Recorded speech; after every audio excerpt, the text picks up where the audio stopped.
Este é o Unlocker, o podcast da Saraiva e Associados, produzido pela S+ Academy.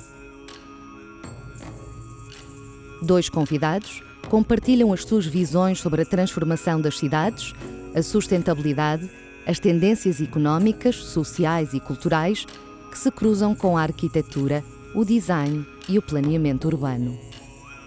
Neste Unlocker, debatemos a problemática do ordenamento do território, do planeamento estruturado com visão de futuro às condições para a criação de Smart Cities. Com Fernanda Paula Oliveira, professora de Direito do Ordenamento e Urbanismo, e Miguel Correia de Brito, arquiteto e especialista em inovação e sustentabilidade urbanas. Olá, Fernanda Paula. Olá, Miguel. É um gosto de conhecer-te. Não te conhecia antes. Exatamente. Portanto, já sei Estamos que a conhecer aqui no Unlocker, Exatamente. no podcast de... E ficaremos com este contacto para Exatamente, quem sabe.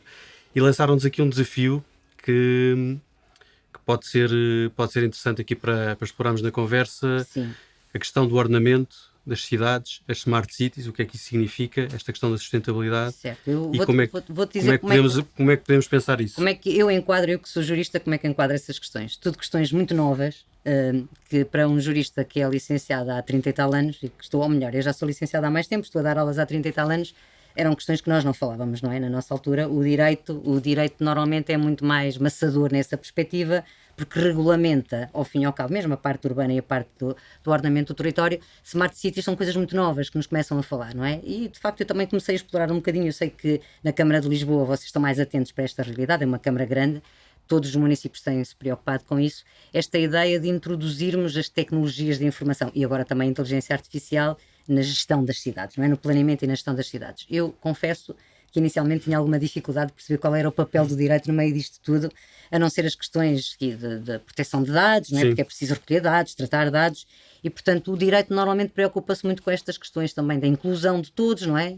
Se todos têm a capacidade ou não para mexer nas tecnologias de informação, mas se calhar tu estás mais habilitado em dizer-me o que é que se tem estado a fazer na prática para percebermos também como é que o direito pode eventualmente dar resposta a estas questões, não é? Eu acho que a questão é, no fundo, relacionar aqui a dimensão do ordenamento e do ordenamento jurídico desta área do território. Exato. E das cidades para estas novas dimensões que trazem desde a analítica urbana, a questão toda da inteligência artificial associada e os desafios que nos trazem. E depois também o desafio da sustentabilidade. Portanto, isto parece um pouquinho um caldeirão. Essa é outra questão muito interessante, que é a sustentabilidade. Porque eu também sempre tive alguma dificuldade de perceber o que é que quer dizer. Tudo é sustentável, não é? Sustentabilidade. Sim, são as buzzwords. É. Quando me perguntavam cidades inteligentes ou cidades sustentáveis, ou se a cidade inteligente pode ser sustentável ou não, não é? Porque pode não ser, não é? Podemos ter uma cidade que é inteligente e não é só porque utiliza muitas tecnologias de informação e até a própria inteligência artificial na gestão da cidade, que só por isso ela é sustentável. Para mim, a sustentabilidade, quando pensamos na sustentabilidade económica, ambiental e social, e eu sei que vocês em Lisboa também dão muita importância a essas questões, não é? Sim. A mim interessa-me particularmente esta vertente social, da inclusão, não é? Portanto, como é que eu posso ter uma Smart City que seja inclusiva, em que todos estão? Essa é uma preocupação que passa nas vossas... É um tema principal, ou seja, as cidades não são cenários. Certo. E, portanto, são para ser vividas pelas pessoas, pelas comunidades. E esta dimensão digamos, da tecnologia, do digital, da informação, que são, no fundo, ferramentas. Exato. A questão aqui, e depois como é que ligamos isto ao ordenamento e ao ordenamento jurídico, é as pessoas. Como é que se consegue um ordenamento do território que introduz estas dimensões, porque são bem-vindas e eu diria até imparáveis. Exato. E ao mesmo tempo o adequamos para que as pessoas possam estar tanto no centro dessa perspectiva. Tem muitos projetos onde estão a aplicar essas tecnologias, em que, concretamente? Há pouco dizias-me que trabalhas também na área ligada à habitação, não é? Com a recuperação de bairros ou essas isso é aplicável aí nessas áreas também? Claro que sim, ou seja, tudo o que seja eficiência energética, melhorar mobilidade urbana, a questões de inclusivamente de melhorar o acesso através da tecnologia, de aplicações e de outros métodos, o acesso à cultura, à educação, à informação urbana, pode tornar a cidade mais coesa e no fundo... E uma vez que estás a mexer com essas questões, tu saberás talvez mais onde é que o direito tem falhado ou não está a dar resposta. Consegues dar isso? Porque quem é de direito, nós na verdade somos um bocadinho instrumentais, não é? O que eu sinto como, digamos, arquiteto e não da área do direito, certo, mas com alguma relação com o direito, pela gestão urbanística, pelo planeamento, é que o direito, ou pelo menos os instrumentos que estão disponíveis para as questões do ordenamento do território, normalmente tendem a reagir e às vezes com algum atraso, podem ser conservadoras, em que algumas questões até pode não ser de todo mau, porque nem sempre se deve ir na primeira onda, eu consigo perceber isso, mas ao mesmo tempo também será relevante que, no fundo, os instrumentos não fiquem, é um pouco como se calhar, uma dimensão da escola e da educação. Ou seja, uma escola do século XIX no século XXI, ou um ordenamento jurídico do século XIX no século XXI. Tu que estiveste na gestão urbanística, não é? E a gestão urbanística essencialmente tem a ver com as operações que vão acontecendo na cidade, loteamentos, construções de edifícios, os instrumentos de controlo. E a pergunta é, também podemos aplicar as tecnologias naturalmente na gestão urbanística e nos procedimentos. Aliás, está agora em curso uma reforma legislativa que visa simplificar muito, não é? Para mim um bocadinho assustadora, porque parte do princípio que não temos que ter controle por parte das entidades públicas, quando eu acho que ele é essencial. Tu, aliás, estiveste numa Câmara Municipal, dir-me-ás se concordas ou não, que haja um controle público das intervenções privadas que estão a acontecer no território. Há questões que devem ser salvaguardadas. Eu sou a favor, com o melhor ordenamento do território. E para ti o que é que era preciso? Que planeamento? Era preciso um planeamento eficaz, mas flexível. E uma capacidade de monitorização constante, uma transparência muito grande naquilo que a cidade permite e não permite fazer do ponto de vista urbano e urbanístico. Mas isso é pensado a priori. Claro, e é uma coisa que se desenvolve, não é de um dia para o outro. E acima de tudo, que pôr no pré-avaliação mais informação, permita que depois a gestão seja muito mais simples e que haja um conforto até do investidor, do privado, do público, de saber se pode ou não pode, se aquele é o sítio adequado para fazer aquilo que pretende. E deixar de haver aquele... Temos um planeamento muito rígido, que fixa regras que são aquelas e que não podem ser outras, muitas vezes leituras diversas. Mas depois com algumas gavetas subjetivas. Por acaso, essa é uma questão muito interessante, que ainda hoje ouvi, estou num congresso de direito do urbanismo, estão muitos juristas e estão muitos não juristas, não é? Por acaso é um jurista da Câmara Municipal de Lisboa que está na gestão urbanística. Pronto, que estava a dizer, o nosso problema é que nós temos planos que utilizam muitas vezes conceitos indeterminados, não é? As tércias dominantes e depois isto deixa muitas leituras várias e o projeto entra, vai para a frente e vai para trás. E eu ponho-me a pensar que o plano também não pode regular tudo até ao limite, não é? Ou seja, se eu tiver um plano que regula tudo, embora muitas vezes o pressuposto que depois o procedimento é mais simples, se eu tenho um plano que diz tudo, eu meto os dados todos no sistema e quando o projeto entrar, o sistema verifica se eu estou a cumprir tudo ou não e, portanto, dispenso a intervenção. Sim. E isso é possível, temos essa gestão urbanística que é muito mais simples, porque de repente eu tenho até uma máquina que me pode fazer esse controle. Isso leva um bocadinho à mesma conversa no sistema judicial, não é? Se a inteligência artificial pode começar em alguns casos. Eu sei que há questões que são óbvias onde pode acontecer, mas estas dimensões, que são as dimensões de alguma avaliação, não é? Do enquadramento urbanístico, se fica bem enquadrado, as questões da funcionalidade. Não como técnico, mas como arquiteto, falando agora um pouco como arquiteto, a mim parece-me que o que faz sentido é haver regras base claras, haver alguma pormenorização naquilo que são as diferentes escalas de intervenção de um edifício, no interior de uma habitação, um edifício completo, um quarteirão, um conjunto, quais é que são as condicionantes, que é uma coisa que hoje em dia já existe. E é fundamental e haver aqui, digamos, uma capacidade também de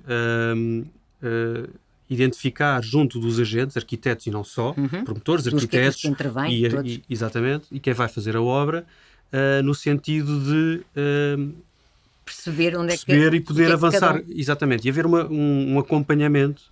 Não gostaria de chamar de fiscalização, porque é sempre um ato assim um bocadinho mais...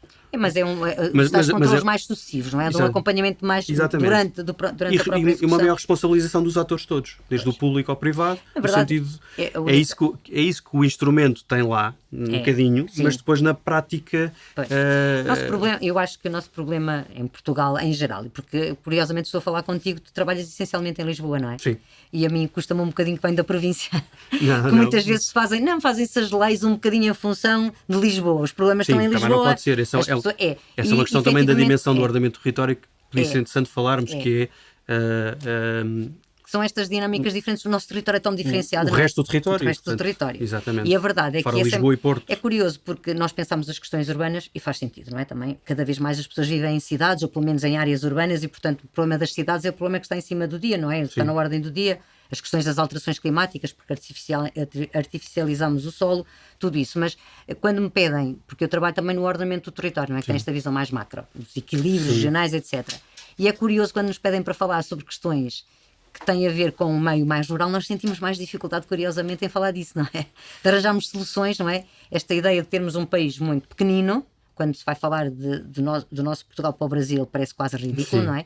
Porque é um país imenso, mas falar em desequilíbrios do interior e do litoral, e cada vez mais até nem é do interior e do litoral, porque nós temos áreas de baixa densidade no litoral, não é? Nosso litoral é alentejano, e são questões que me preocupam também grandemente. Eu não consigo imaginar soluções.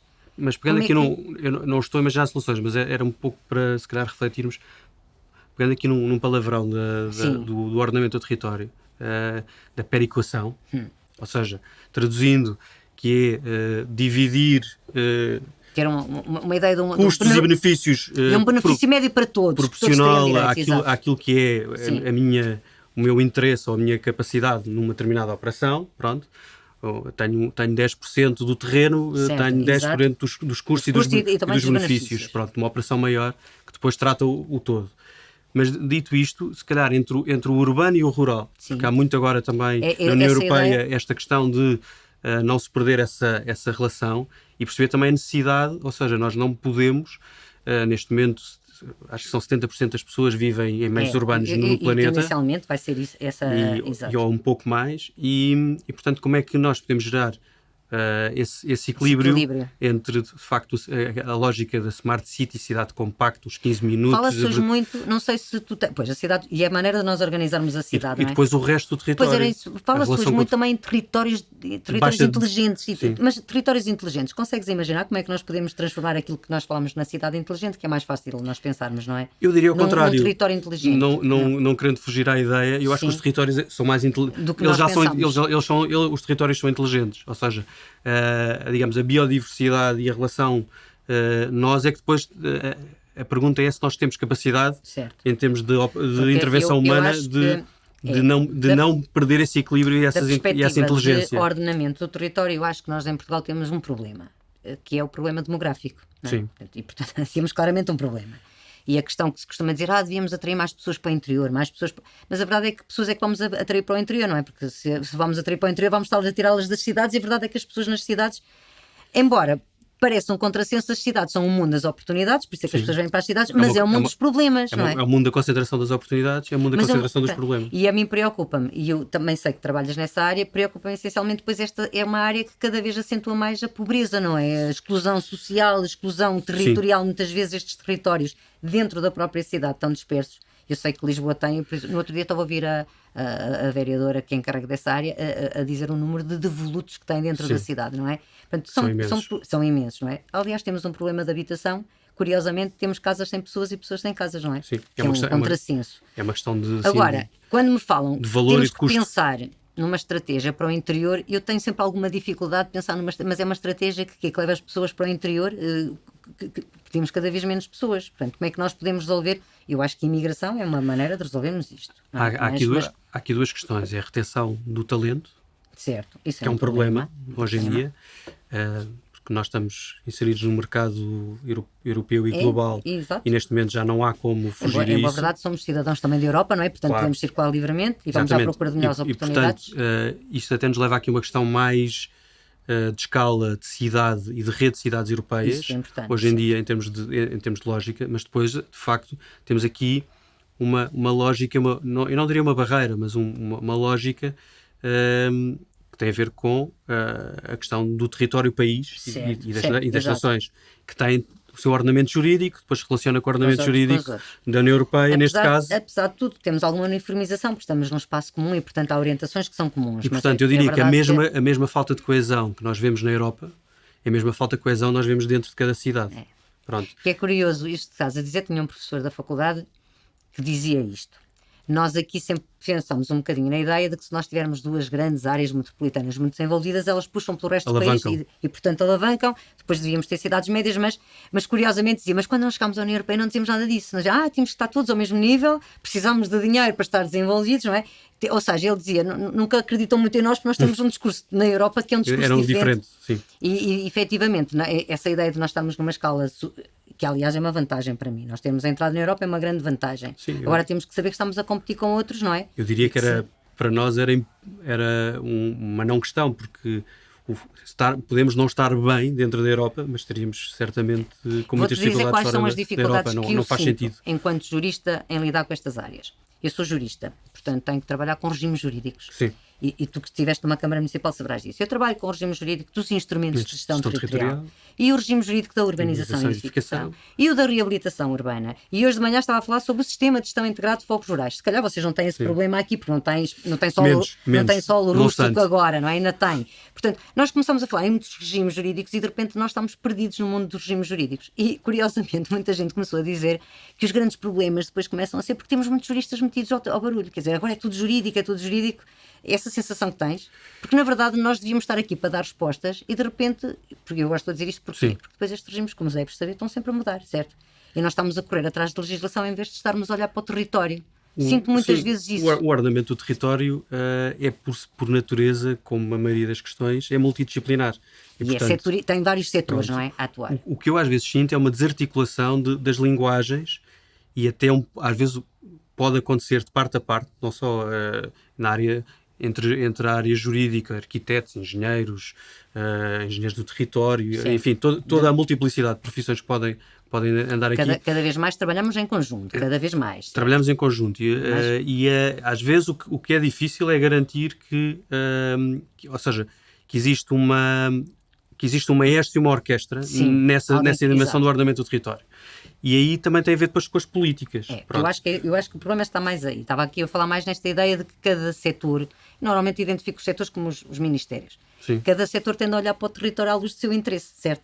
E depois há uma desarticulação completa, não é? Nós temos o setor das florestas a pensar nos problemas das florestas, a localização do aeroporto de Lisboa, que é de Lisboa, não é? Que é estratégica, para todo o país. Mas de repente não temos esta, que eu acho que o ordenamento do território seria aquele que cose isto tudo. Sinto muita dificuldade em trabalhar cada vez mais nesta área, porque cada vez mais parece que estamos a discutir regimes jurídicos quando devíamos estar a olhar para os problemas do território. Esse pode ser um dos problemas, que é o objeto em si ser o regime e o regime não ser aquilo que resolve. E verdadeiramente, eu trabalho com muitas câmaras e trabalho contra muitas câmaras, portanto tenho estas visões, mas eu trabalho com muitas câmaras e estamos a falar de entidades públicas, não é? Como com o Estado.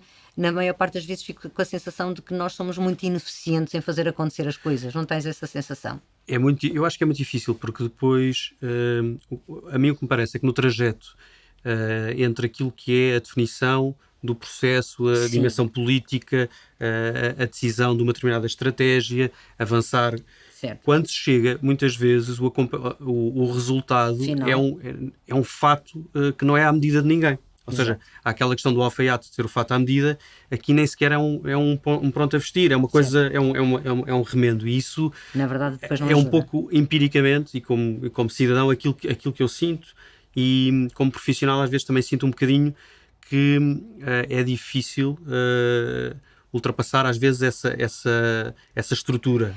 Há pouco estavas-me a dizer que tens estado a trabalhar em projetos, são coisas inovadoras, não é? Portanto, eu estava a tentar ver onde é que depois o direito encaixa. Tens estado a trabalhar em que, concretamente, tinhas-me dito? Saíste já da gestão urbanística da Câmara, estás a trabalhar noutras áreas? Trabalhando no desenvolvimento local da Câmara, com projetos no fundo, de desenvolvimento local para bairros mas agora estávamos a dizer que ainda estavas a fazer uma coisa mais... E agora na economia e inovação. Sim, economia e inovação. E em que é que uma Câmara Municipal contribui nesse... Eu estou mesmo a perguntar porque tenho curiosidade, para perceber depois se o direito também chega aí, se também precisam do direito para regulamentar alguma coisa. No fundo é um bocadinho a mesma coisa, e acho que o direito deve estar aí, que é em qualquer uma destas circunstâncias, mas principalmente nesta dimensão do desenvolvimento local, ou mesmo na economia e inovação, o que estamos a falar e depois já chega ao papel, que me parece que é o papel da Câmara, no fundo, é um ecossistema.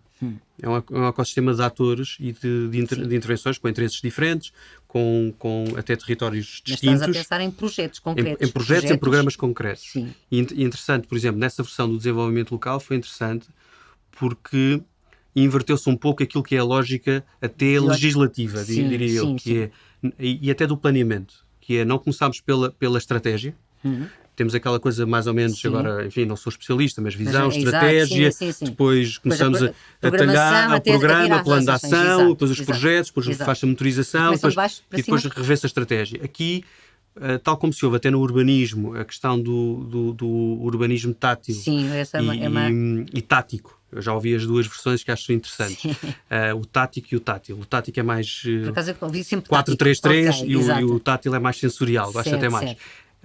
Mas são projetos desse tipo? Mas são projetos desse tipo, ou seja, são possibilidades de baixo custo, eu diria mas muito focados diretamente... Uma crítica que eu ouvi ao urbanismo tático é que não resolve problemas de fundo, quer dizer, há uma solução para aquele caso concreto, uma solução que é transitória de baixo custo, mas que depois não é estruturante e não resolve o problema de fundo. É verdade. Eu acho que as duas coisas, aliás, é a discussão. Essa é a discussão, porque as duas coisas são as relevantes, ou seja, o planeamento estratégico, seja em que área for, e digamos, uma programação de médio prazo, com consistência, com ordenamento jurídico, com financiamento, com todas as pedras para que a coisa funcione e tenha uma escala, por exemplo, numa cidade como Lisboa, Coimbra, Braga, o que seja, mas ao mesmo tempo, se só trabalharmos nessa dimensão do superpetroleiro, perdemos o contacto com a água. Já ninguém sabe se a água está fria, se está quente. Vocês tentam misturar as duas Exatamente. É preciso ter programas... E tu tens algum exemplo de alguma coisa que estejam a fazer neste momento? Para eu perceber um pouco, porque na verdade é interessante isso, nós estarmos a intervir numa área da cidade com um projeto concreto que vai resolver um problema específico naquela área, ou vocês têm vários projetos há coisas muito simples, desde experimentar... digamos, estamos na Semana da Mobilidade, experimentar, por exemplo, fazer uma intervenção para transformar um arruamento, um eixo pedonal e perceber se aquilo funciona ou não, antes de tomar a decisão fixa e final. Agora estavas-me a falar numa coisa, lembrei-me de repente de uma coisa que eu vi no outro dia, um colega a falar do metaverso. Pronto, um mundo que já me passa. Aí já estamos a entrar. De repente pensei, porque também é um bocadinho a experimentação. Estava a dizer o colega, temos aqui problemas de mobilidade quase na cidade uma realidade de Coimbra, alternativa. porque temos o Metrobus, e temos que fazer, e se calhar cria cidade igual no metaverso, isso também começam a ser realidades, vão começar, e agora estamos a falar novamente das cidades inteligentes e trazemos para aqui isso novamente. Eu acho possível? É possível, o que eu acho é que se nós não resolvermos os problemas desta realidade no verso, não vamos resolver no metaverso. Vamos necessariamente ter algumas das mesmas dificuldades no metaverso. O metaverso é, digamos, uma dimensão virtual alternativa mas podemos fazer experimentações. Podemos fazer experimentação, mas se não tivermos os dados suficientes também não conseguimos fazer experimentação nenhuma. Sendo que ela tende a querer viver por si própria, ou seja, ser quase haver cidades virtuais que vivem por si próprias na dimensão virtual. Eu confesso que eu ouvi falar do urbanismo tático na pandemia. Pronto, na pandemia, de repente, nós passámos todos a falar coisas online. Temos um colega na Universidade de Aveiro, que é José Carlos Mota, que gosta muito de falar nestas coisas inovadoras, não é? E, portanto, começou a falar no urbanismo tático, depois começámos a ouvir falar na cidade dos 15 minutos e todos percebemos que há um conjunto de ideias muito interessantes para organizar as cidades para as pessoas, não é? Volto à minha ideia inicial.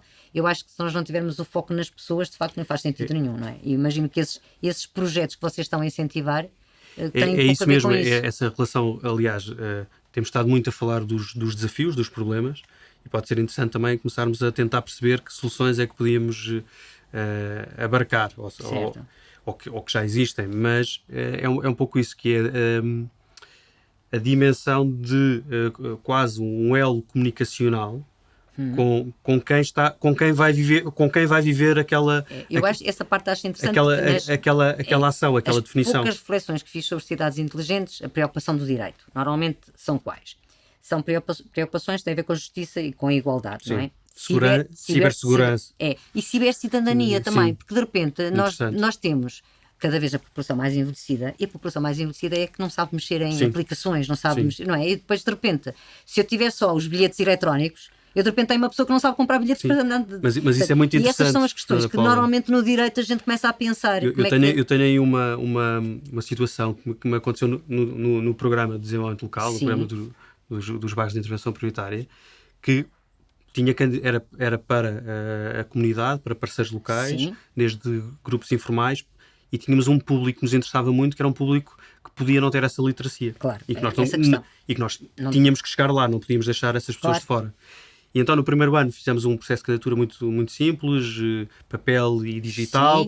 Sim. Para as pessoas começarem, para terem a possibilidade de... Ficámos no pior dos dois mundos, aqui entre nós, não decidimos nem por um nem por outro, e depois, na prática, arriscámos, com uma rede de segurança, mas arriscámos em pôr tudo, candidaturas digitais.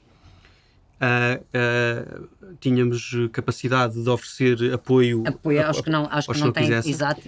E sabe quanto apoio é que foi pedido para, imagine, 100 candidaturas, 300 entidades? 0. Isso é muito mau.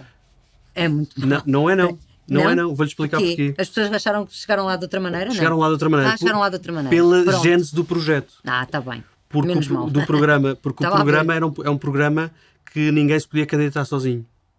E, portanto, a rede, isto faz aqui uma metáfora para o resto. Também é importante, certo. Da cooperação e da rede das cidades. E as cidades, às vezes, vivem muitas pessoas, mas as redes são frágeis. São muito frágeis, é. Pronto. E é isso que, se calhar, a ideia é potenciar isso. E a ideia ali era potenciar isso, mas até mesmo na própria candidatura, no processo administrativo, burocrático da coisa, mesmo a pessoa que não tinha capacidade e não tinha literacia digital, alguém tinha em quem ele confiava, porque tem que haver também essa confiança, porque é como eu pedir a alguém para me submeter o IRS. Exato, eu tenho que confiar nessa pessoa.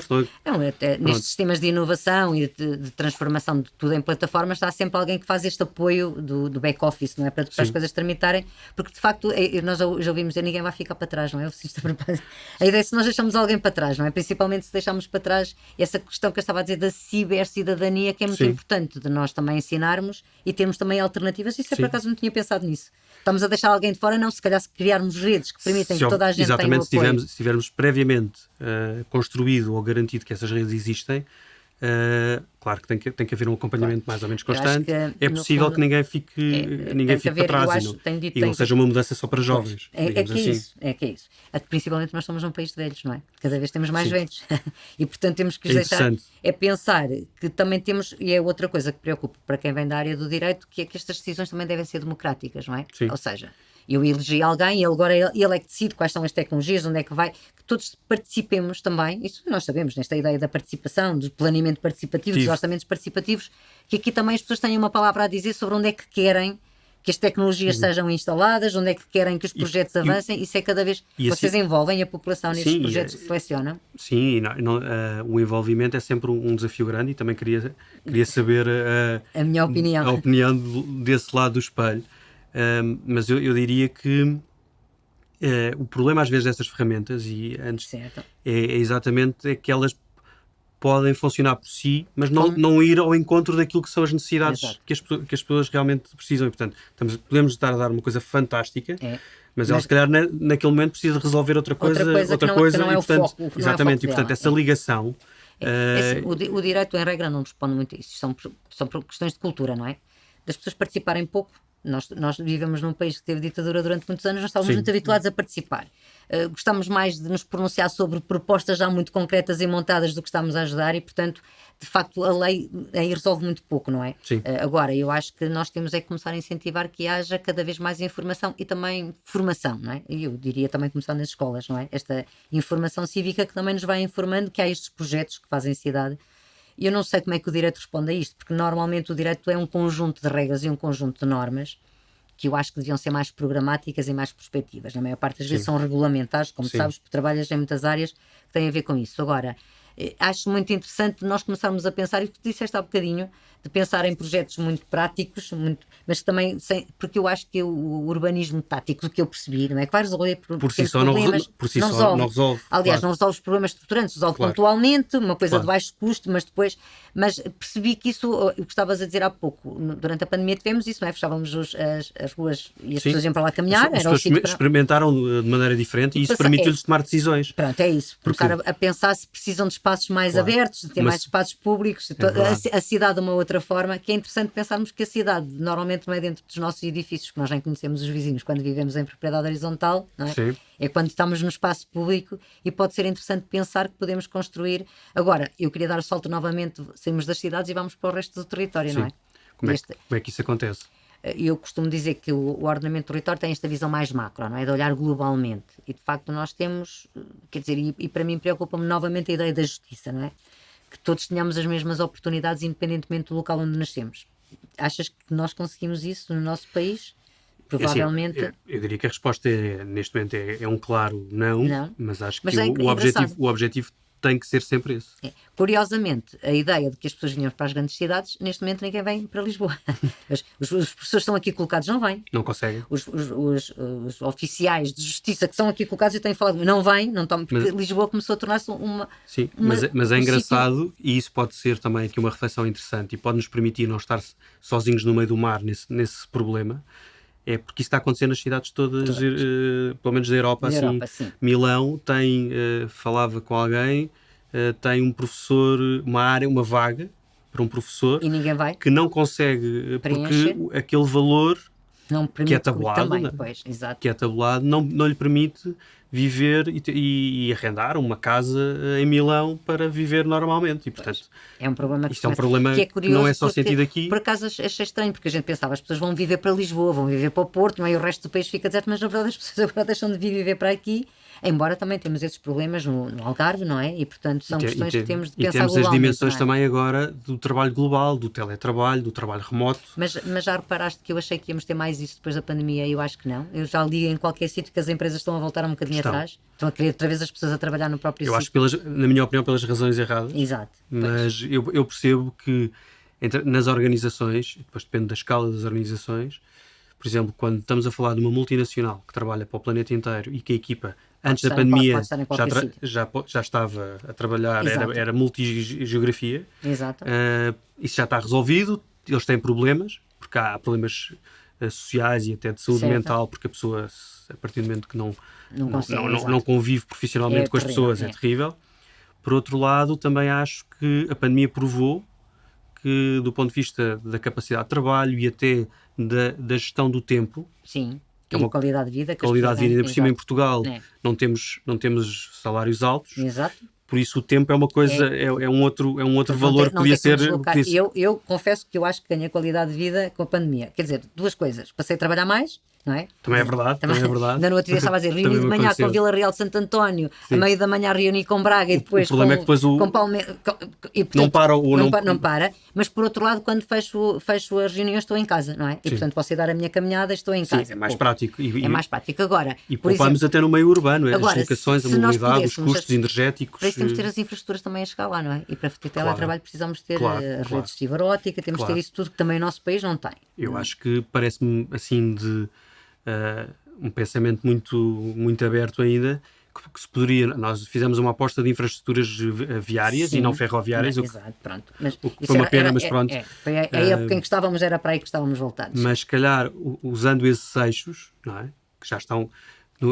aproveitar e começar a tomar aqui decisões de faseamento, de criar alguns núcleos onde se consiga ter, digamos, a atração para os jovens através do ensino, das universidades, politécnicos e por aí fora, mas ao mesmo tempo ter cuidados de saúde de proximidade. Tem que haver um pré-investimento em escolas e quase... Porque senão é como as pessoas que não conseguem morar em Lisboa porque não conseguem pagar a casa. Eu até posso ter todas as condições para ir para Vila Real, mas depois a escola não funciona, ou para uma aldeia no interior. Em termos práticos, eu acho que nós em Portugal, agora vou chorar, vou fazer o meu choradinho. Mas o ordenamento do território podia dar-nos pistas para estes territórios de baixa densidade e começar a propor desde a fiscalidade, desde a reforma, eu acho que nós vamos, eu acho que nós tínhamos que apostar mesmo nisso. E mesmo e depois no ordenamento territorial puro e duro, não é? Em geral, não é que já estão as infraestruturas. Não estou a falar de governo nenhum em particular. Portanto, não tem nada a ver com isso. Mas a verdade é que nós em Portugal gerimos muito isto, que é assim, em vez de eu identificar os problemas que tenho no território e depois vou buscar dinheiro para resolver, eu vejo para que é que há dinheiro e depois vou buscar dinheiro. Sim. E, portanto, na maior parte das vezes, agora estavas a falar há bocadinho das autoestradas, investimos muito na rede viária. Ainda bem, eu vou de Coimbra ao Algarve e volto para cima no mesmo dia. Portanto, agora, eu costumo dizer aos meus alunos, eu se quiser ir para o Porto, estou em Coimbra e tenho uma casa em Santa Maria da Feira, eu posso ir para a A1, posso ir para a A29 ou a certa altura posso ir para uma A32. E se eu estiver com um drone, estão ali 3 autoestradas. Sim, é uma espécie de 3 autoestradas paralelas. Porquê? E as pessoas dizem, porque havia dinheiro para fazer, não é? Quer dizer, mas na verdade a gente começa a pensar, e a minha preocupação, reabilitação urbana. Temos que fazer reabilitação urbana, delimitar áreas de reabilitação urbana, e na verdade estamos a fazer para ir buscar dinheiro que há para o projeto A, para o projeto B. E eu acho que nós, se calhar, devíamos pensar um bocadinho ao contrário. Esse é de facto um problema, é a questão de ser reativo e não proativo. Portanto, o planeamento não existe na prática porque... E a realidade anda mais depressa que os planos, não é? Porque é um planeamento reativo. Não é propriamente agora uma vou voltar a estratégia. dizer, porque nós partimos muito de instrumentos públicos, não é? Sim. Fazer um plano pertence à Câmara Municipal ou pertence ao Estado, e nós temos uma burocracia que não conseguimos... Tremenda, sim. É tremenda. Portanto, fazer um plano demora... E aqui este escritório onde estamos também faz muitos planos, e sabem que nós podemos estar 3 ou 4 anos, este plano já devia ter terminado, já devíamos ter entregue isto, mas estamos 3 ou 4 anos com processos burocráticos, sim, com as entidades todas a dizer várias vezes a mesma coisa. E eu acho que isto é que nos torna ineficazes. Cada entidade, aquilo que dizia há bocadinho, na sua capelinha, olhar para o território à luz do seu interesse. Cada capelinha é um poder, e as pessoas gostam de mostrar o seu poder, e às vezes estamos metidos nisso. Portanto, esta ineficácia para mim tem-me desiludido ao fim destes anos todos. E acho que é uma espécie de um reduto da desconfiança. Parece que andamos todos aqui... E a questão é assim, mas estamos melhor do que estávamos há uns anos atrás. Eu acho que estamos melhor. Eu sinto que estamos, mas na verdade se calhar podíamos estar um bocadinho mais longe, não? Eu acho é que não acompanhamos, ou seja, se olharmos para a curva da tecnologia, esta curva urbana e da gestão urbana terá que ser sempre muito mais lenta, é evidente, não consegue acompanhar esse exponencial, mas mesmo assim acho que, ou seja, mesmo que avance, a diferença está sempre a aumentar e, portanto... É sempre uma dificuldade. A tua experiência profissional foi essencialmente aqui em Lisboa. Sim, essencialmente em Lisboa. Depois, para ter a comparação com outras áreas. Porque eu, na verdade, também meia volta, não colaboro com o município de Lisboa, posso fazer formações de vez em quando, às vezes há processos que me pedem para fazer acompanhamento. Apesar de tudo, o município de Lisboa é diferente dos outros, não é? Porque eu estou a falar às vezes com municípios pequeninos, não é? Que têm um arquiteto, e o arquiteto é o que eu tenho. No outro dia estava numa formação online e estava a arquiteta, que ela é arquiteta, ela é jurista, ela tem que resolver estes problemas todos. São escalas são escalas muito diferentes. Mas no outro dia, a propósito desta reforma legislativa que vai simplificar procedimentos, alguém estava a dizer, chegou o grande investidor ao município mais pequenino, que é uma coisa terrível. Como é que nós vamos gerir o grande investimento? E eu acho que neste momento há uma preocupação muito grande com o desenvolvimento e com os investimentos. Estamos a esquecer um bocadinho outra dimensão, que é do interesse público, não é?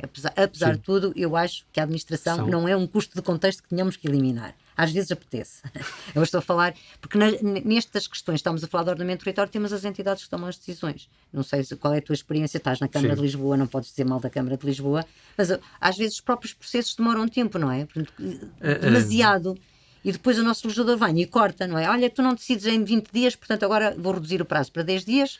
E se não decides, é como se tivesse decidido favoravelmente. E é como se essa decisão criasse uma magia em que, por osmose, o processo se resolvesse. O deferimento tácito é excelente, porque se não dizes nada, está licenciado e avança. A questão é a segurança, não é? Está tudo bem? E depois é um problema, não é? Depois pode ser um problema, mas na relação com a cidade.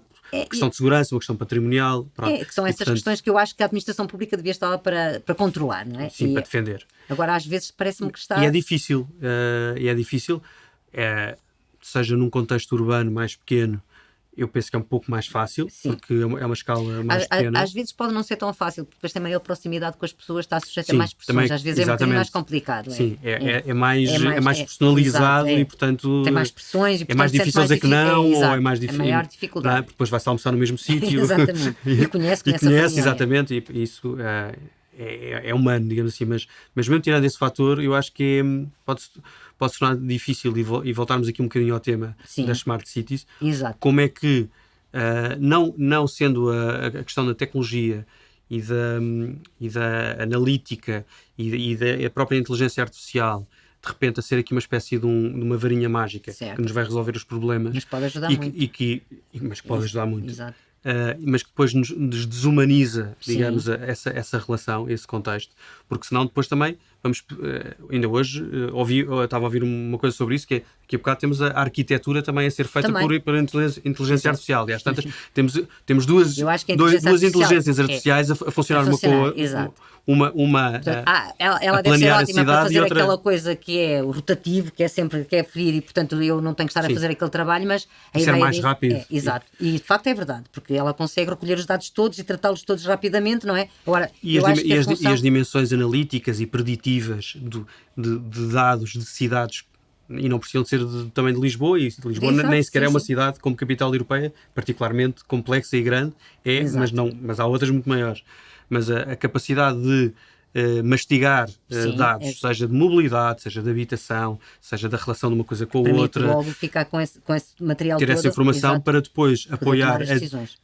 O planeamento, as decisões, sejam elas mas estratégicas, agora, uma políticas. pergunta que preocupa o direito. Quem é que recolhe esses dados e os trata? Muitas vezes não são empresas privadas? Aí os municípios podem ter um papel para dar aqui como entidade pública, ou então poderia-se até criar uma entidade pública que pudesse fazer essa gestão e dar essa confiança e enfim, certificasse exatamente a questão dos dados urbanos e dos cidadãos, não é? Na prática. E como é que vocês fazem a recolha dos dados para os vossos Eu não estou nessa área, mas eles vêm, e eu acho que nós a preocupar-nos que as empresas que nos fornecem... Que no fundo eles vão recolher os dados e tratá-los, não é? Portanto, há naturalmente as dimensões da proteção de dados. Por exemplo, no caso dos telemóveis, por exemplo, a geolocalização de um telemóvel, eles estão anónimos, digamos assim, e vêm pontos e não sabe de quem são. Exato. Pronto. Mas tem essa recolha, esse tratamento. Mas isso eu acho que não é o problema, porque, por exemplo, uma experiência, fazer uma carta que fizemos dos bairros de intervenção prioritária, uma carta que analisava a fratura socioterritorial, onde é que há bolsas de desemprego exato. Isso é muito importante. Prestações sociais. Recolher essa informação, por exemplo, da Segurança Social, é sempre um pesadelo, porque é uma informação muito sensível, exato. Mas é tão fácil como numa coluna de Excel retirarem aquilo que nós não precisamos. Nós não precisamos dos nomes das pessoas, nós não precisamos de informação. Isso naquele quarteirão, se houver uma prestação social, então vamos eliminar aquele quarteirão. Não vale a pena, porque aqui não temos propriamente problemas. E isso resolve. Essa é uma questão que normalmente... E a questão dos dados, eu penso que é assim, a segurança em si está em quem os tem. E quem é que tem esses dados?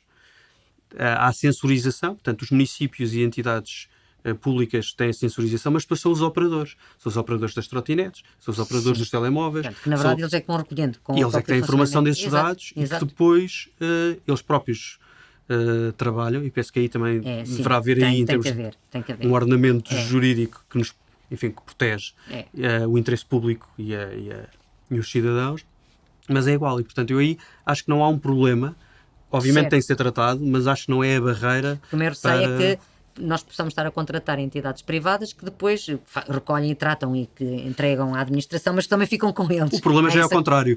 Há já tanta informação sobre nós nestes diferentes operadores. É verdade. Que no fundo é só recolhê-los. É só recolhê-los e trabalhá-los, exatamente.